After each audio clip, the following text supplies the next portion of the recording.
ल आज कुरा गरौँ एउटा यस्तो टेक्नोलोजीको जुन हामी मध्ये धेरैको हातमा हरेक दिन हुन्छ, तर यसको सुरुवाती कथा कस्तो थियो भन्ने सायदै कसैलाई थाहा होला। हो, हामी एन्ड्रोइडकै कुरा गर्दैछौँ। आउनुहोस् यसको यो अनौठो यात्रालाई नजिकबाट हेरौँ। सुरुमै एउटा प्रश्न है त, के लाग्छ एन्ड्रोइड सुरुमा केका लागि बनाइएको थियो होला? धेरैलाई लाग्दो हो यो त स्मार्टफोनकै लागि बनेको थियो, तर वास्तविकता अलि फरक छ। हो, ठिक सुन्नुभयो, डिजिटल क्यामेराको लागि। पत्याउनै गाह्रो होइन त, एन्ड्रोइडको सुरुवाती परिकल्पना नै डिजिटल क्यामेराहरूका लागि एउटा अपरेटिङ सिस्टम बनाउने थियो। एकछिन त्यो समयलाई सम्झ्यौ न। क्यामेराबाट फोटो कम्प्युटरमा हाल्न कति झन्झट थियो होइन? तार चाहिने, सफ्टवेयर चाहिने। हो, एन्ड्रोइडको सुरुवाती सपना यही समस्यालाई समाधान गर्नु थियो। यस्तो सिस्टम बनाउने जसले क्यामेरालाई कम्प्युटरमा तार बिना नै जोडोस् र फोटोहरू सिधै अनलाइनमा सेभ गर्न सकोस्। तर यहाँ एउटा ठुलो तर आयो। संस्थापकहरूले चाँडै नै एउटा कुरा बुझे। सन् 2004 तिर डिजिटल क्यामेराको बजार त खासै बढिरहेको थिएन, तर अर्कोतिर मोबाइल फोनको बजार भने आकाश छुनेवाला थियो। हो, यहीँबाट एन्ड्रोइडले आफ्नो बाटो बदल्यो। अब यति ठुलो प्रोजेक्टको पछाडि पक्कै पनि कसैको दिमाग त थियो होला हैन? हो, हरेक ठुलो आविष्कार जस्तै एन्ड्रोइडको कथामा पनि एकजना मुख्य पात्र छन्। त्यसो भए कसलाई चिनिन्छ त एन्ड्रोइडका पिता भनेर केही आइडिया छ? खासमा सन् 2003 मा एन्ड्रोइड इन्क सुरु हुँदा 4 जनाको टिम थियो।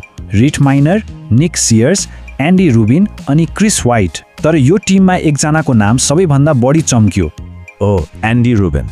उनैको भिजन र लिडरशिपले गर्दा एन्ड्रोइडले सुरुवाती आकार पायो। त्यसैले त उनलाई फादर अफ एन्ड्रोइड पनि भनिन्छ। अब कथामा आउँछ अर्को ठुलो ट्विस्ट। एउटा सानो स्टार्टअपले बनाएको यो आइडियामा एउटा टेक जायन्टको आँखा पर्यो र त्यसले सब थोक बदलिदियो। यो टाइमलाइन हेरौँ त। 2003 मा कम्पनी सुरु भयो अनि त्यसको 2 वर्षमै 2005 मा गुगलले एन्ड्रोइडलाई किन्यो। यो एउटा गेम चेन्जिङ मोमेन्ट थियो र त्यसको 3 वर्षपछि 2008 मा बल्ल पहिलो एन्ड्रोइड फोन बजारमा आयो। भनिन्छ नि, गुगलले अहिलेसम्म गरेको सबैभन्दा राम्रो डिल यही थियो। सोच्नुस् त, लगभग $50 मिलियन किनेको एउटा सानो कम्पनीले आज मोबाइलको दुनियाँमा राज गरिरहेको छ। ल, गुगलको पैसा र पावर पाएपछि अब एन्ड्रोइड टिमको एउटै लक्ष्य थियो, संसारको पहिलो एन्ड्रोइड फोन बनाउने।